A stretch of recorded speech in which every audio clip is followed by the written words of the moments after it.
Hello, everyone, and welcome again to Family Friday. We'll be sharing ideas and tips here on how to make your quarantine experience just a little more fun for the entire family. Our guest today is Michael Abadir. Michael was with us for the very first episode of Family Friday, so I'm really excited to have you back, Michael. And you helped us to launch this thing with some really great and exciting ideas. It's great to have you on again. How are you today? I'm doing great, Pastor Paul. I'm so happy to be here. Awesome. So as you know, by this point, you know that our goal in each of these episodes is to help parents or equip parents with some quarantine hacks in the areas of food, fun, and homeschooling. Last time that you were on, you shared some great ideas ranging from a fancy dinner party, which I was personally really excited about, as well as time challenges, which again got me pretty excited. So I'm really excited and anticipating what today's ideas are and what you have for us today. So where would you like to start? What hack would you like to share first? Well, Pastor Paul, I'm just going to preface by saying that all the things I share today, my theme is going to be independence for kids. So if Nice. you have a fourth grader or over, most of everything I'm going to tell you right now is pretty much they could do on their own. And that's what I'm trying to get at with all the hacks today. But I would really like to start with the food hack. Let's do it. Let's do it. Well, as you can see, I'm sitting in my front yard right now. You could probably hear some cars driving by, but that's just life. And I want to share the food hack today, which is called the watermelon refresher. Oh, that looks so good. It is so good, and it's all I could do not to drink this before filming this today. But I will tell you that this is easy and delicious and can be made by a fourth grader or higher. Yeah. All you need to do is grab a glass. Fill the glass with watermelon cut up into chunks. Okay, maybe you might need to help with the cutting, but there's some watermelon here. And so you fill that with watermelon, put it into a blender, and then fill this glass with ice, pour that into the blender, and blend it. Then pour it, sip it.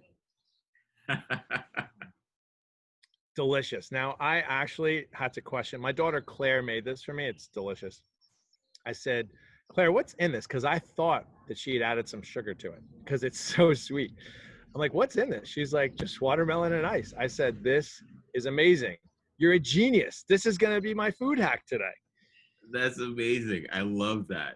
And if you're watching this right now, it like really you can just pause the video and go and make this. If you happen to have watermelon at home, you can make this and enjoy, sip along while you watch the rest of this video. We will not be mad at that. I love that. And I love that it's so simple, yet, it looks delicious. Oh, it's good. So I absolutely love that idea. Let's jump on to your fun hack for today. So I really like what you have there. Well, the fun hack is entitled The Hunt is On. The hunt is on. Everyone gets excited about looking for something that they can't find. Okay. I mean, if it's a good thing, you're not excited about losing your car keys, of course, but when there's like a treasure that you're trying to find. So again, my theme is to try to do this so kids can do this on their own. So it's not like you as a parent have to come up with an elaborate plan. Okay. So if you have more than one child, that's what makes it easy. But we can go if you only have one child. But if you have more than one child and they're old enough to be able to do something like this, if they're older, you can play a variation of capture the flag.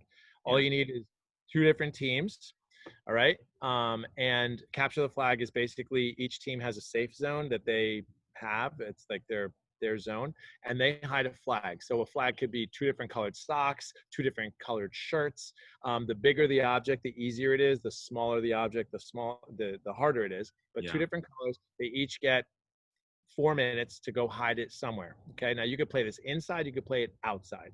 Outside is ideal because you have more space to run around, more hiding places. But if it's a rainy day or you just, you can't go watch the kids outside, you could do it inside. You could have one kid gets the upstairs, one kid gets the downstairs, or these two rooms and those two rooms.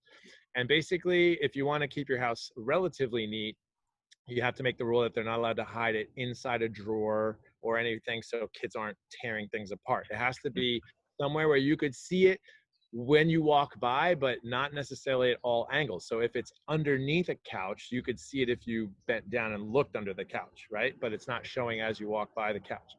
So basically, you set them, you give them 4 minutes to hide it, and then they each go. When you say go, then they get to run to their other person's zone and try to find their flag. First person to get the flag and run it back to their side or zone wins. That's awesome.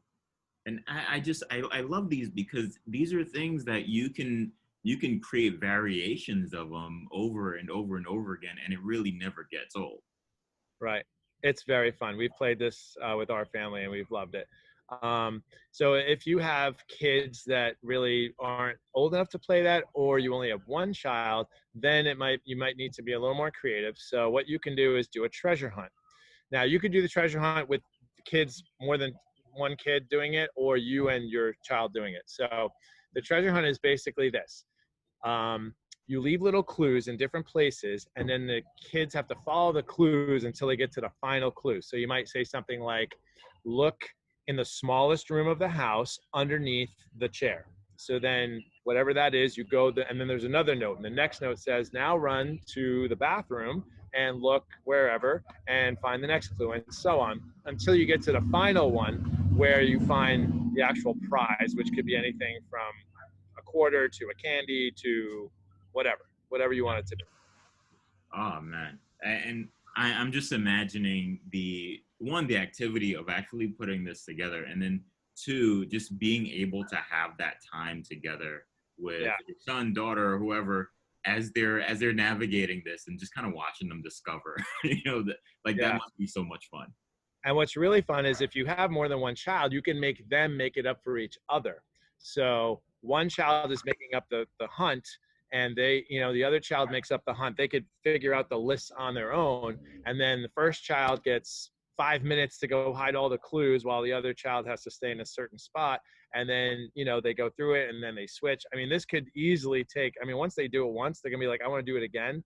They could occupy hours of time doing it, which is gold. Especially as they figure out how to make it more challenging for each other Yeah, too. exactly. Exactly. That's And of course, awesome. there'll be a little disagreement on how easy or hard a clue was, but that's part of the fun. Yeah, it happens. And so, as we near the end of the school year, right, and we're coming to the close of it, our homeschooling hack today, I think, is very, very much on time and timely for us. So why don't you walk us through the homeschooling hack you have for us All right. Certainly will. Just excuse the truck backing up in front of my home right now. today? That's all right. So the homeschooling hack is finish strong. Again, we're going with the theme of trying to get kids to be independent, take responsibility. This actually is very similar to Mike Billion's homeschool hack last week, but Yeah, we all know that hearing things more than once is super helpful. And absolutely. honestly, we're all ready for the end. Teachers, ready for the end. Parents, ready for the end. Kids, ready for the end. We're all ready. So we have to finish strong. It's very easy to kind of get lax and drop the ball, or run through the finish line as fast as you can. And that's what we want to do. So what you want to do as a parent, and again, this is for kids that are a little older, is to encourage them, hey, you need to go online. You need to look at if you're missing any assignments, and you need to submit those assignments. You don't even need to necessarily even ask the teacher first in an email. Like literally just do it and submit it. Most schools, and Mike Billion mentioned this last week, and I'm a teacher as well in a high school, most teachers are pretty much just accepting all work and not even penalizing for late. So you literally just need to hand it in, and that's all they need to do. Hand it in. I have a bunch of students in my class that still need to hand things in, and I'm after them to do it. So just make them sit down, do it. And if you want to sit down with them, especially if they're younger, try to go over that and literally just submit it without necessarily even emailing the teacher about it, because they'll see it when it gets submitted. Yeah, and it's such a cool thing to use to encourage your child or children to take ownership of what it is they want from the school year. Like, hey, you've navigated a ton of stuff already this semester as far as school is concerned. You get to choose now to finish strong and enjoy your summer to the fullest, knowing that you did that. And you can set them up for that by doing something as simple as this. Absolutely. Man, I'm so excited that you chose to be on. These are so encouraging and so cool. Uh, I'm thinking about now the parents who are watching and just kind of thinking through the end of the school year, the months that they've navigated now, schooling from home and all of that stuff.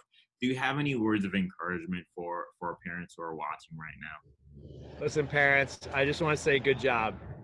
And I really mean that. Good job. Just surviving is good. Okay. When our children were very little, my wife and I would kind of have this little joke, like if they're just basically if they're alive after 2 years of life, then you succeeded. Okay. When they're little. And basically it feels the same thing right now. If everybody's alive after this homeschooling and pass for the year. But listen, parents, you've been in a hard position, work, Yeah, helping with schoolwork, and making 3 meals a day, all that just adds up, and in the midst of trying to get food and shop and et cetera, et cetera. So listen, it's so easy to beat ourselves up as parents. We all do it all the time. We're like, oh, I should have done a better job at this, better job at that. And the enemy gets in and he just loves to take those and just blow them up into worse, like just really making you feel horrible. And you need to say, wait a minute, you know, I am doing my best. I love my kids. I love Jesus. He loves me. I have grace. And just receive that. And listen, yeah, we all mess up. But think about the positive things you did and dwell on those. And what's really funny is kids a lot of times forget certain things and they remember things. Make the memories the good ones, like help them remember the good things. Talk about them at dinner, talk about them before bed. Hey, we had so much fun today doing this. All those things are encouraging to your children, encouraging to yourself. Receive that grace from Jesus and know that he knows it's hard, and just receive it and don't beat yourself up. yeah, that's so awesome and so encouraging, Michael. I personally appreciate that, and I'm not even personally a parent yet, but that was encouraging to me just to hear, to give yourself that grace and to just breathe out a little bit almost. That's really encouraging to hear. Michael, thank you so much for being on with us today. Pastor Paul, it was an honor, and I hope everybody gets to make their watermelon refresher. Awesome. And so as you watch, I just want to encourage you to join us in our Facebook group, and you'll find that linked below. And let us know what creative ideas you've explored with your family and how that went for you. We would love to hear what your experience has been like. And thanks again for watching yet another episode of Family Friday. If you found this episode helpful, be sure to like and subscribe. And if you found it really helpful, be sure to share it with a friend. God bless you. Until next time.